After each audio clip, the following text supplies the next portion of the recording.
হয়তো কেউ আওয়ামী লীগ করে, কেউ বিএনপি করে, কেউ জামাত ইসলাম করে, কেউ ইসলামী আন্দোলন করে, কেউ অরাজনৈতিক সংগঠন দাওয়াত ও তাবলীগের কাজ করে। বিশ্বাস করেন, এক দল আরেক দলকে দেখতে পারে না, এক দল আরেক দলের ছায়া দেখতে পারে না, এক দল আরেক দলের সমালোচনায় আমরা মগ্ন, এক দল আরেক দলকে কিভাবে ভ্রান্ত হিসাবে প্রতিষ্ঠিত করব, এটাই আমাদের জল্পনা, কল্পনা, সংকল্প। কথা ঠিক নয় কি? এই ছোট্ট একটা দেশ, এই দেশের মুসলমানরা পর্যন্ত আমরা এক কাতারে ইমাম হুসাইন রাদিয়াল্লাহু তাআলা আনহুর জীবনের শাহাদাতের মর্মান্তিক খুন থেকে আমরা শিক্ষা নিয়ে আমরা এখনো শিখতে পারি নাই, আমরা এখনো শিখতে পারি নাই। বরঞ্চ এদেশে আওয়ামী লীগের হাতে বিএনপির কর্মীদের জীবন হানি হয়, নিহত হয়। বিএনপির কর্মীরা যখন ক্ষমতাবিহীন থাকে তখন আওয়ামী লীগ কর্তৃক নির্যাতনের শিকার হয়, মারা যায়। জামাত মারা যায়, ইসলামী আন্দোলনের কর্মীরা আরেক মুসলমান ভাইয়ের হাতে রক্তাক্ত হয়। তাবলীগ জামাত যখন মসজিদে আসে, অনেক ভাই আছে তাদেরকে মসজিদ থেকে বের করে দেওয়ার মতো দুঃসাহসিকতার কথাবার্তা বলে থাকে। কথা ঠিক নয় কি?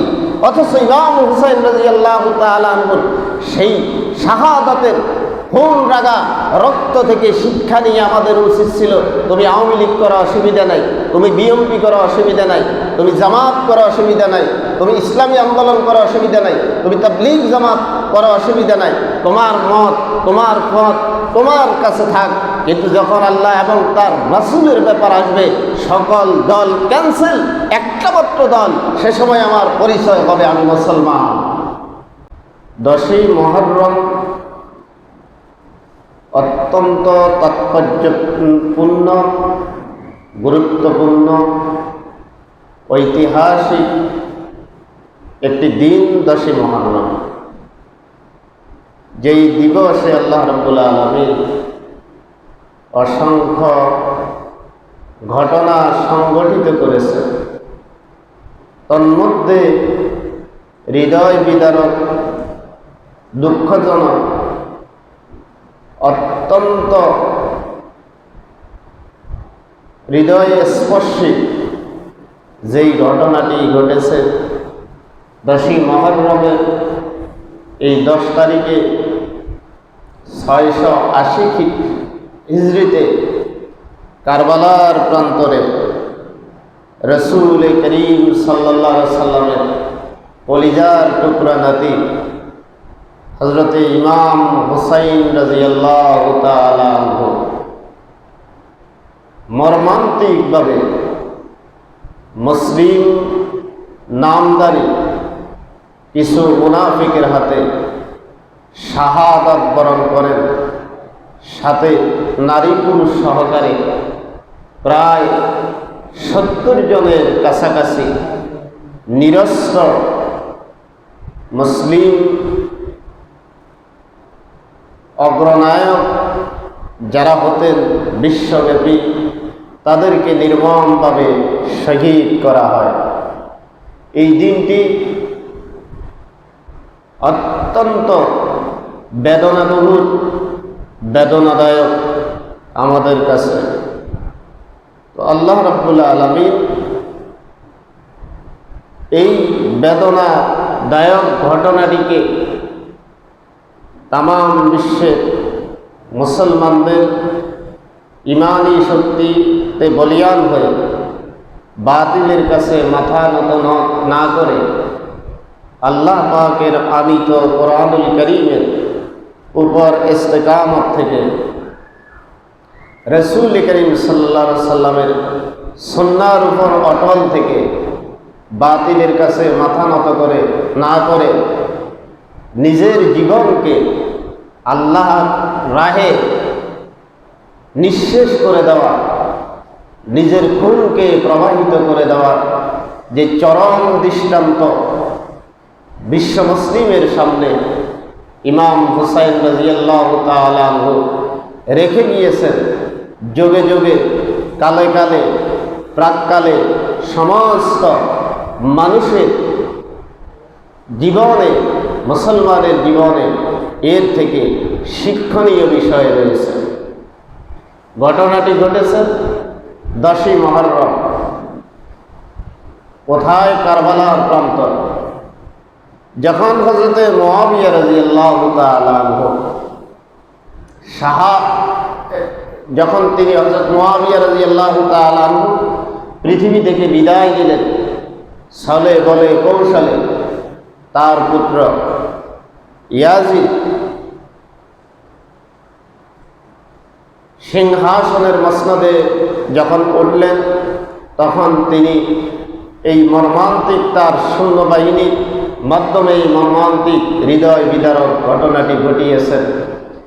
কারণটা ছিল তিনি হযরত ইমাম হুসাইন রাদিয়াল্লাহু তাআলা আনহুকে বাধ্য করতে চেয়েছিলেন যে তাকে তার হাতে বায়আত গ্রহণ করার জন্য। ইমাম হুসাইন রাদিয়াল্লাহু তাআলা আনহু অটল ছিলেন, অবিচল ছিলেন, নিজের মতের উপরে তিনি দৃঢ় ছিলেন, প্রতিজ্ঞাবান ছিলেন যে যার কাছে আল্লাহ এবং তার রাসূল করিম সাল্লাল্লাহু আলাইহি সাল্লামের নীতি, নিয়ম, কারণ, পদ্ধতি, সুন্নাহ, তরিকা ইত্যাদি না পাওয়া যাবে, পশ্চিমকালেও আমি হুসাইন নবী করিম সাল্লাল্লাহু আলাইহি সাল্লামের দৌহিত্র, আমি কখনো নবীর রক্ত, আল্লাহর রাসূলের রক্ত আমার দেহে প্রবাহমান, আমি পশ্চিমকালেও তার হাতে বায়াত গ্রহণ করে তাকে খলিফা হিসেবে স্বীকৃতি আমার পক্ষে দেওয়া সম্ভব নয়। এই যে ইমাম হুসাইন রাদিয়াল্লাহু তাআলা আনহু তিনি তিনার মতের উপরে, তাওহীদের উপরে, দ্বীনের উপরে যে অবিচলভাবে দৃঢ়ভাবে থাকতে চেয়েছেন, এটাই হচ্ছে আমাদের মুসলমানদের প্রেরণা। কত মর্মান্তিক ঘটনা! ইমাম হুসাইন রাদিয়াল্লাহু তাআলা আনহু শিশু বাচ্চা আজগরের জন্য ফরাত নদী থেকে কিঞ্চিত পরিমাণ পানি চেয়েছিলেন। সেই পানি ইমাম হুসাইন রাদিয়াল্লাহু তাআলা আনহুকে দেওয়া হয়নি।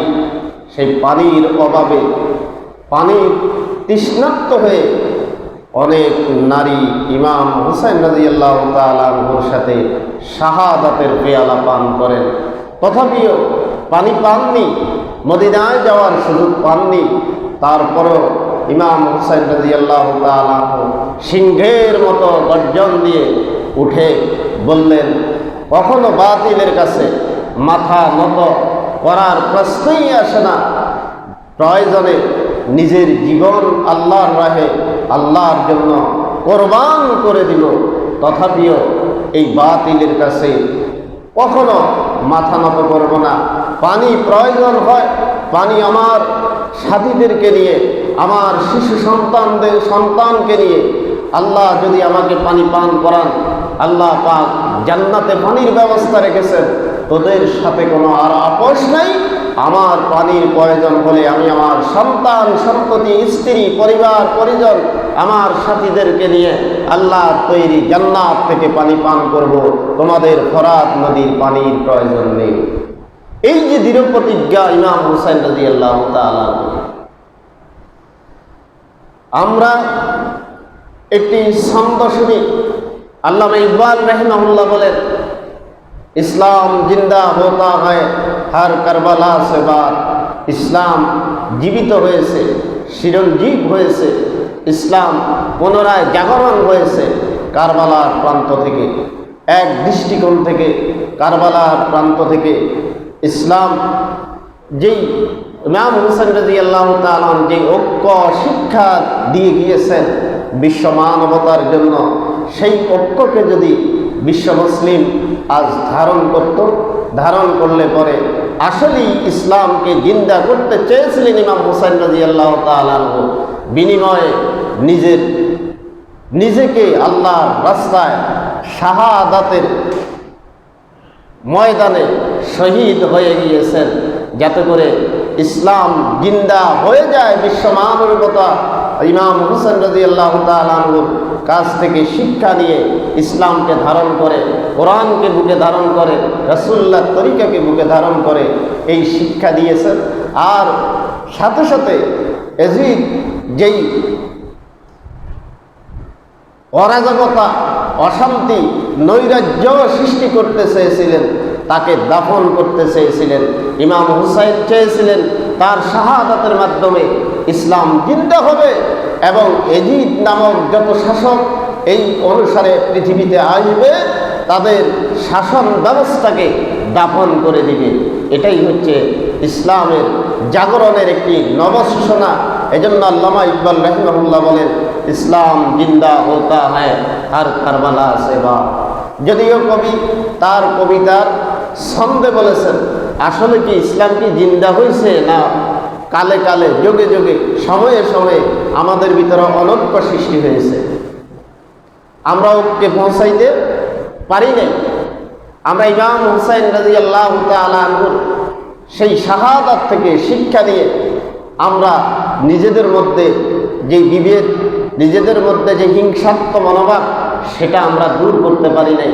আমাদের এই ছোট্ট একটি দেশ বাংলাদেশ, এই দেশের যেই সমস্ত আমরা মুসলমান আছি, অধিকাংশ মুসলমান এদেশে হয়তো কেউ আওয়ামী লীগ করে, কেউ বিএনপি করে, কেউ জামাত ইসলাম করে, কেউ ইসলামী আন্দোলন করে, কেউ অরাজনৈতিক সংগঠন দাওয়াত ও তাবলীগের কাজ করে।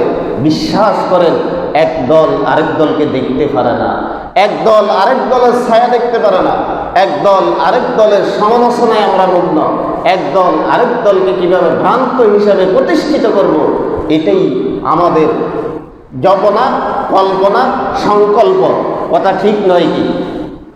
এই ছোট্ট একটা দেশ, এই দেশের মুসলমানরা পর্যন্ত আমরা এক কাতারে ইমাম হুসাইন রাদিয়াল্লাহু তাআলা আনহুর জীবনের শাহাদাতের মর্মান্তিক খুন থেকে আমরা শিক্ষা নিয়ে আমরা এখনো শিখতে পারি নাই, আমরা এখনো শিখতে পারি নাই। বরঞ্চ এদেশে আওয়ামী লীগের হাতে বিএনপির কর্মীদের জীবন হানি হয়, নিহত হয়।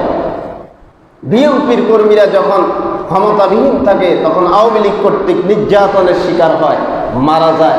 জামাত মারা যায়, ইসলামী আন্দোলনের কর্মীরা আরেক মুসলমান ভাইয়ের হাতে রক্তাক্ত হয়। তাবলীগ জামাত যখন মসজিদে আসে, অনেক ভাই আছে তাদেরকে মসজিদ থেকে বের করে দেওয়ার মতো দুঃসাহসিকতার কথাবার্তা বলে থাকে। কথা ঠিক নয় কি? অথচ ইমাম হুসাইন রাদিয়াল্লাহু তাআলা আনহুর সেই শাহাদাতের খুন রাগা রক্ত থেকে শিক্ষা নিয়ে আমাদের উচিত ছিল, তুমি আওয়ামী লীগ করা অসুবিধা নাই, তুমি বিএনপি করা অসুবিধা নাই, তুমি জামাত করা অসুবিধা নাই, তুমি ইসলামী আন্দোলন করা অসুবিধা নাই, তুমি তাবলীগ জামাত করা অসুবিধা নাই, তোমার মত, তোমার পথ তোমার কাছে থাক। কিন্তু যখন আল্লাহ এবং তার রাসূলের ব্যাপার আসবে, সকল দল ক্যান্সেল, একটা মাত্র দল, সে সময় আমার পরিচয় হবে আমি মুসলমান। কথা ঠিক নয় কি? আমরা কি ইমাম হুসাইন রাদিয়াল্লাহু তাআলা আনহুর সেই খুন রাঙা রক্ত কারবালা থেকে শিখতে পারি নাই? এটা আমাদের ব্যর্থতা। আল্লাহ আমাদেরকে এই ব্যর্থতা বুঝিয়ে যেই দল করুক, যেই মত করুক, যেটাই করুক, আমাদের পরিচয়, সর্বশেষ পরিচয় হলো আমরা মুসলমান। তুমি আওয়ামী লীগ করা অসুবিধা নাই, তোমার সাথে কোলাকুলি করবো, কথা বলবো। বিএনপি করা অসুবিধা নাই, জামাত করা অসুবিধা নাই, ইসলামী আন্দোলন করা অসুবিধা নাই, অরাজনৈতিক সংগঠন তাবলীগ ও জামাত করা অসুবিধা নাই। তুমি আমার ভাই, তোমার পরিচয় মুসলমান, আমার পরিচয় মুসলমান। শিখেছি কোথা থেকে?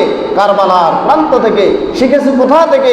ইমাম হুসাইন রাদিয়াল্লাহু তাআলা আনহু লাল টকটকে খুন রক্ত কারবালার ময়দানে যে পতিত হয়েছে, সেখান থেকে। আল্লাহ আমাদেরকে বোঝার তৌফিক দান করুন। ইসলাম জিন্দা হোতা হ্যায় হর কারবালা সে বাত। আমরা ইতিহাস জানি, সিরাজউদ্দৌলা, ভারতীয় উপমহাদেশে ইংরেজরা যখন সিরাজউদ্দৌলাকে হত্যা করল, আর এই হত্যার পিছনে সবচেয়ে বেশি ভূমিকা রেখেছিল সিরাজউদ্দৌলার আপন খালা ঘটিসি বেগম এবং সিরাজউদ্দৌলার সেনাবাহিনীর প্রধান মীর জাফর।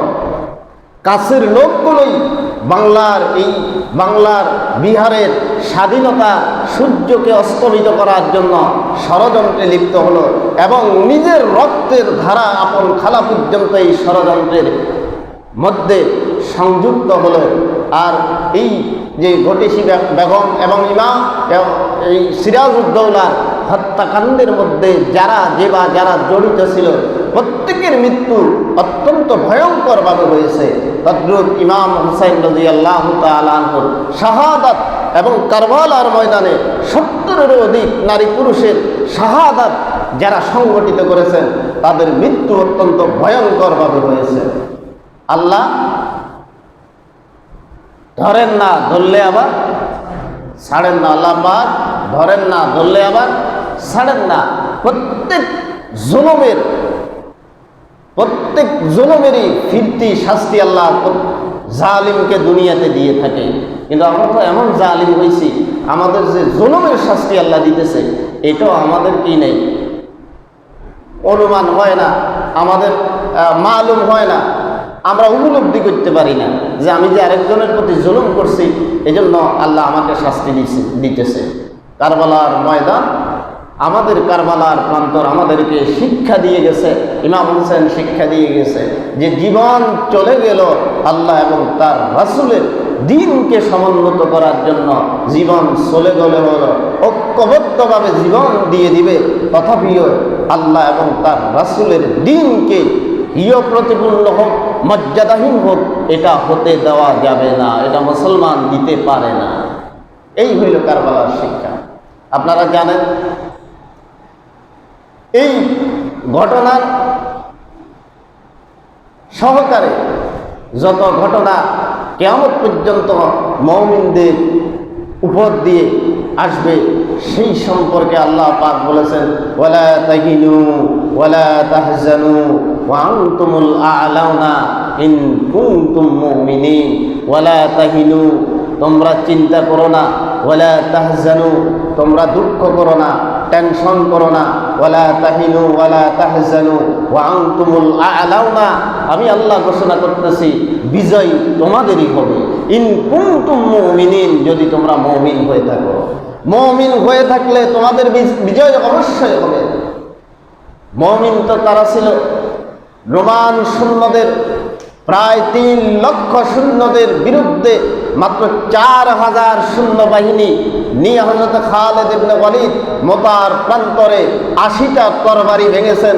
4000 সৈন্যবাহিনীর সামনে 3 লক্ষ সৈন্যবাহিনী টিকতে পারে নাই।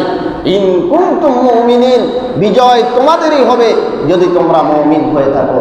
এই যে রোমান সৈন্যরা মোতার প্রান্ত থেকে অশ্ব শস্ত্র ফেলে দিয়ে 3 লক্ষ ওই প্রান্ত ত্যাগ করতে বাধ্য হয়েছে ঈমানের কারণে। কিসের কারণে? ওয়ালা তাহিনু ওয়ালা তাহজানু ওয়া আনতুমুল আ'লাউনা ইন কুনতুম মুমিনিন, তোমাদের দুঃখ করার দরকার নাই, চিন্তা করার দরকার নাই, তোমরা যদি মুমিন হয়ে থাকো এই তোমাদের বিজয় অবশ্যই হবে।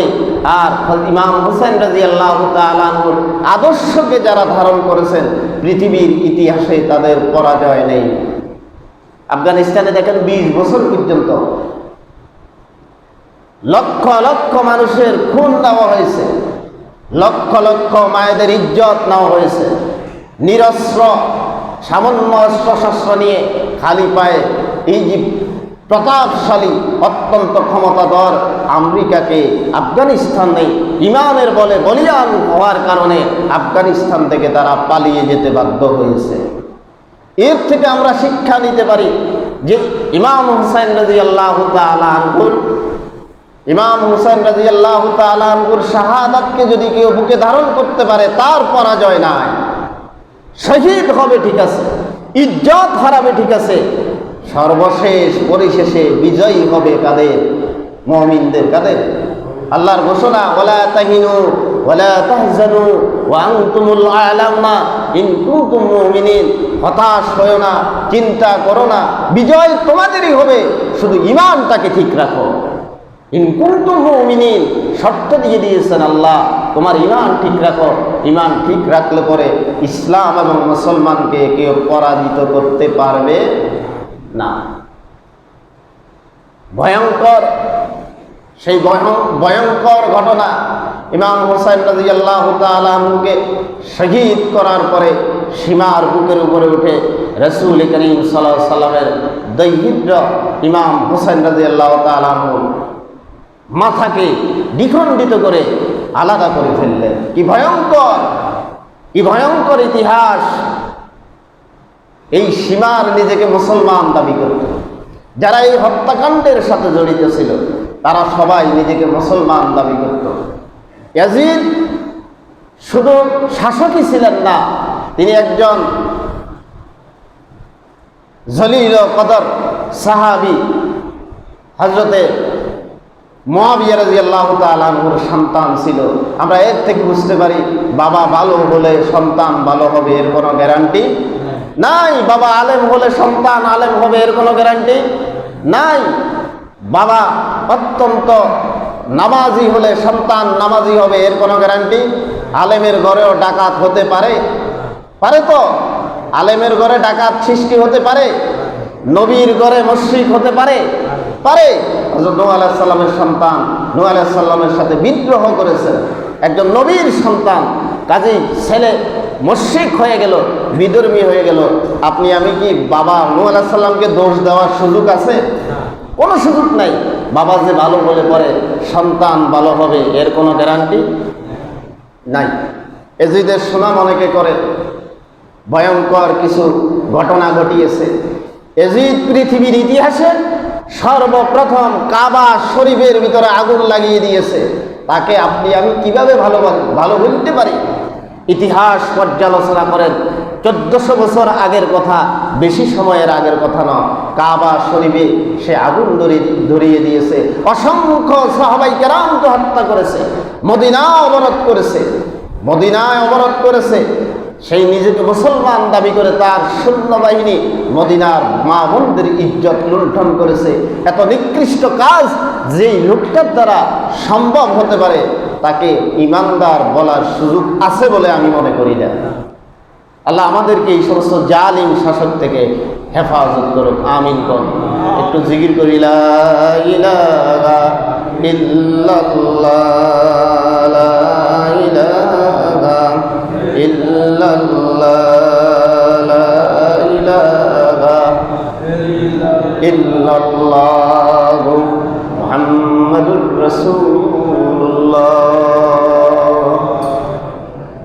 কর্তৃত মাথা ইমাম হোসেন রাদিয়াল্লাহু তাআলা আনহুর কর্তৃত মাথাকে ইয়াজিদের বাহবা পাওয়ার জন্য একটা পাত্রের ভিতরে নিয়ে যাওয়া হচ্ছে, আর ইমাম হোসেন রাদিয়াল্লাহু তাআলা আনহুর মাথার উপরে, মুখের উপরে শলাকা দিয়ে আঘাত করা হচ্ছে, কটূক্তি করা হচ্ছে।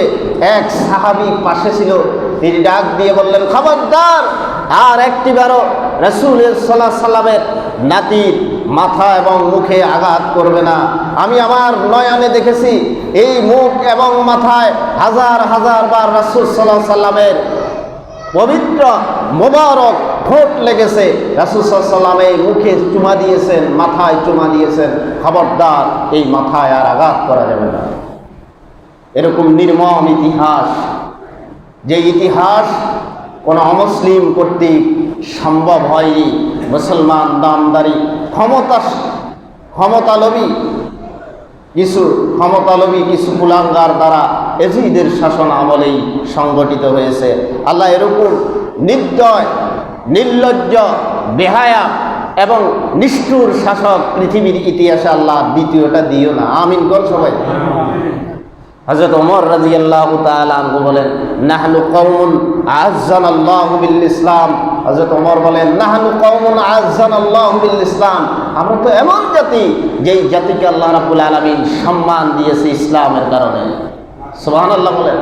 আমরা তো এমন জাতি যেই জাতিকে আল্লাহ সম্মান দিয়েছে কিসের কারণে? ইসলামের কারণে। আমি আরো আগে বলেছিলাম, রাসূলুল্লাহর এক সাহাবী জিহাদের ময়দানে জঙ্গলে হারিয়ে গেলেন। সবাই পথ পেল, উনি পেলেন না। দেখতেছেন চতুর্দিক দেখে বাঘ সিংহগুলো ওনাকে ঘিরে ধরেছে। উনি বাঘ সিংহকে ডাক দিয়ে বললেন, তোমরা আমাকে কেন ঘিরে ধরেছ? তোমরা আমার পরিচয় জানো? আমি হচ্ছি রাসূল সাল্লাল্লাহু আলাইহি সাল্লামের সাহাবী। নাহনু কওমুন আ'আজ্জানাল্লাহু বিল ইসলাম। আমরা এমন সম্প্রদায় যেই সম্প্রদায়কে আল্লাহ ইসলামের কারণে মর্যাদা বাড়িয়ে দিয়েছে। ঐতিহাসিকগণ বলেন, বাঘ এবং সিংহ তার পায়ের কাছে এসে মাথাকে কুকুরের মতো দিয়ে লেজ লাড়াতে তাকে ওই জঙ্গল পাড়ি দিয়ে তাকে রাস্তা পর্যন্ত এনে দিয়েছে। আমরা তো সেই জাতি, নাহানু কওমুন আ'আজ্জানাল্লাহু বিল ইসলাম, আমরা এমন জাতি যেই জাতিকে আল্লাহ কিসের দ্বারা মর্যাদা দিয়েছেন? কিসের কারণে? ইসলামের কারণে। কিসের কারণে? আরো আগে বলেছি আমরা তো সেই জাতি যেই জাতিকে আল্লাহ রাব্বুল আলামিন ইসলামের কারণে মূসা আলাইহিস সালামের মতো সমুদ্র পাড়ি দেওয়া, ঘোড়ার মাধ্যমে সমুদ্র পাড়িয়ে দেওয়ার মতো যোগ্যতা দান করেছেন। নাহনু কওমুন আ'আজ্জানাল্লাহু বিল ইসলাম, আমরা তো এমন জাতি যেই জাতিকে আল্লাহ মর্যাদা দিয়েছেন কিসের কারণে? ইসলামের কারণে। ফাইন ইবতাগাইনাল ইজ্জাতা বিগাইরিহি, হযরত ওমর বলেন ফাইন ইবতাগাইনাহু ইজ্জাতা বিগাইরিহি, যদি আমরা ইসলাম ছাড়া অন্য কোনো মাধ্যমে ইজ্জত তালাশ করতে চাই তাহলে আমাদেরকে আল্লাহ রাব্বুল আলামিন আ'আজ্জানাল্লাহু, আল্লাহ আমাদেরকে ঘরে অপমানিত করবেন, আল্লাহ আমাদেরকে মাঠে অপমানিত করবেন, আল্লাহ আমাদেরকে রাস্তায় অপমানিত করবেন, আল্লাহ আমাদেরকে সমাজে অপমানিত করবেন। আজ আমরা ঘরে অপমানিত হচ্ছি, রাস্তায় অপমানিত হচ্ছি, আমরা পথে ঘাটে অপমানিত হচ্ছি। কারণ কি? আমরা যে মুসলমান, এই উপলব্ধি, এই বুঝ, এই বিবেক আমাদের কাছ থেকে দূরে সরে গিয়েছে। কথা ঠিক নয় কি? আল্লাহ আমাদেরকে সেই কারবালার ঐতিহাসিক ঘটনা থেকে শিক্ষা নেওয়ার তৌফিক দান করুন। তাহলে কারবালার ঐতিহাসিক ঘটনা আমাদেরকে শিক্ষা দেয় কি? বাতিলের কাছে মাথা নত করা যাবে না। প্রয়োজনে কি দিয়ে দিতে হবে? নিজের জীবন দিয়ে দিতে হবে। কার জন্য? ইসলামের জন্য, আল্লাহর জন্য, দ্বীনের জন্য, কোরআনের জন্য। কেন দিতে হবে? কেন দিতে হবে? দেওয়ার কারণ হচ্ছে নাহনু কওমুন আ'আজ্জানাল্লাহু বিল ইসলাম, এই ইসলামের কারণেই আল্লাহ আমাদেরকে সম্মানিত করেছেন। ইসলামের কারণে আল্লাহ আমাদের মর্যাদা দিয়েছেন। ইসলামের কারণেই আল্লাহ পাক আমাদের নামটা, আল্লাহ পাক কাফেরদের, কুফফারদের অন্তরে ভয়ঙ্কর এক ভীতি সৃষ্টি করে দিয়েছেন। এই যে দেখেন ইরান, পৃথিবীর পরাশক্তি দুইটা রাষ্ট্র ইরানে আক্রমণ করলো, অথচ ইরানের মুসলমান, তাদের আকীদার ব্যাপার আমরা ভিন্ন, তাদের আকীদার হিসাব ভিন্ন, কিন্তু তারা যে নিজেদেরকে মুসলিম পরিচয় দিয়ে দুইটা পরাশক্তির সাথে দাঁতে দাঁত কামড়িয়ে 60 দিন পর্যন্ত লড়াই চালিয়ে গিয়েছেন। এই বাতিল, এই কুফফার সম্প্রদায় ইরানের কাছে মাথা নত করতে বাধ্য হয়েছে। কেউ যদি এখনো পরিচয় দেয় আমি মুসলমান, তার ইজ্জত বাড়াই দিবেন কে? তাকে আল্লাহ পাক তার বিজয় দান করবেন কে? ওয়ালা তাহিনু ওয়ালা তাহজানু ওয়া আনতুমুল আ'লাউনা ইন কুনতুম মুমিনিন, তোমাদের চিন্তা নাই, টেনশন নাই, ভয়ের কোনো কারণ নাই, বিজয় পরিশেষে তোমাদেরই আসবে যদি তোমরা কি হয়ে থাকো? মুমিন হয়ে থাকো। আল্লাহ আমাদেরকে মুমিন হওয়ার তৌফিক দান করুন। সকলে আমিন বলেন। একটু জিকির করি, লা ইলাহা ইল্লাল্লাহ, লা ইলাহা ইল্লাল্লাহ, লা ইলাহা লা ইলাহা ইল্লাল্লাহ মুহাম্মাদুর রাসূলুল্লাহ সাল্লাল্লাহু আলাইহি ওয়াসাল্লাম। ইমাম হুসাইন রাদিয়াল্লাহু তাআলা আনহু এবং হাসান রাদিয়াল্লাহু তাআলা আনহু দোনো ভাই, আল্লাহ রাব্বুল আলামিন যদি আমাদের যুবকদেরকে জান্নাতে যাওয়ার তৌফিক দান করে, যুবকদের জান্নাতে সর্দার হবে ইমাম হাসান এবং হুসাইন রাদিয়াল্লাহু তাআলা আনহু। আর দোনো ভাই ইসলামের জন্য, দ্বীনের জন্য শাহাদাত বরণ করেছে। ইমাম হাসান রাদিয়াল্লাহু তাআলা আনহুকে 20 প্রয়োগে শহীদ করা হয়েছে, রাসূলুল্লাহর নাতি। ইমাম হুসাইন রাদিয়াল্লাহু তাআলা আনহুকে কারবালার ময়দানে শহীদ করা হয়েছে। অথচ রাসূলুল্লাহ সাল্লাল্লাহু আলাইহি ওয়াসাল্লাম, সাহাবায়ে কেরাম বলেন, যখন রাসূল সাল্লাল্লাহু আলাইহি ওয়াসাল্লাম সিজদায় যেতেন, ইমাম হাসান হুসাইন রাদিয়াল্লাহু তাআলা আনহু নানার কাঁধের উপরে উঠে বসে থাকতেন। এত আদরের নাতি ছিল। রাসূলুল্লাহর নিজের রক্ত পর্যন্ত ইসলামের জন্য শাহাদাত বরণ করেছে। রাসূলুল্লাহর আপন চাচা সম্পর্কে রাসূল সাল্লাল্লাহু আলাইহি ওয়াসাল্লাম বলেন, সাইয়্যিদুশ শুহাদাই হামজাতু ইবনে আব্দুল মুত্তালিব। রাসূলুল্লাহ বলেন, শহীদদের সর্দার হচ্ছে আমির হামজা রাদিয়াল্লাহু তাআলা আনহু। সুবহানাল্লাহ বলেন। শহীদদের সর্দারের নাম কি? আমির হামজা রাদিয়াল্লাহু তাআলা আনহু ইয়াউমাল কিয়ামতি, আল্লাহ কিয়ামতের দিন সমস্ত শহীদদের সর্দার আর নেতা বানিয়ে কিয়ামতের দিন উঠাবেন হযরতে হামজা রাদিয়াল্লাহু তাআলা আনহুকে, যিনি উহুদের ময়দানে শহীদ হয়েছেন। রক্তাক্ত দেহ থেকে হামজা রাদিয়াল্লাহু তাআলা আনহুর মাথা, পা, সমস্ত অঙ্গ প্রত্যঙ্গকে আলাদা করে দেওয়া হয়েছে। বুক ছিঁড়ে কলিজা বের করে কাঁসা ভক্ষণ করা হয়েছে ইসলামের জন্য। হযরতে হামজা রাদিয়াল্লাহু তাআলা আনহুর অবদান, রাসূলের আপন চাচা, রাসূলুল্লাহর আপন চাচা। আর রাসূল বলেন, কিয়ামতের দিন আমার চাচাকেই আল্লাহ পাক সমগ্র শহীদদের সর্দার করে কিয়ামতের দিন উঠাবেন। ওয়ারাজুলুন কামা ইলা ইমামিন জাইজিন, রাসূলুল্লাহ আরেক কথা বলেন যে কিয়ামত পর্যন্ত যত ব্যক্তি হবে যে জালিম শাসকের সামনে দাঁড়িয়ে অকুত ভয় ভাবে সত্যের কথা, দ্বীনের কথা, কোরআনের কথা নির্ভয়ে বলবে এবং শাসকের সামনে প্রয়োজনে কোরআন এবং হাদিসের জন্য বিদ্রোহ ঘোষণা করবে, ফাআমারাহু ওয়া নাহাহু, কিন্তু তাকে বলবে আপনি যেটা করতেছেন এটা কোরআন এবং হাদিস সমর্থন করে না, আপনি যেটা ওটা করেন এটা কোরআন হাদিস সমর্থন করে, আদেশের কথা বলে, নিষেধের কথা বলে। ফাকাতালাহু, কিন্তু ওই শাসক তাকে হত্যা করলো, ফাঁসি দিল, মিথ্যা মামলা দেখিয়ে ফাঁসির রশিতে ঝুলিয়ে দিল।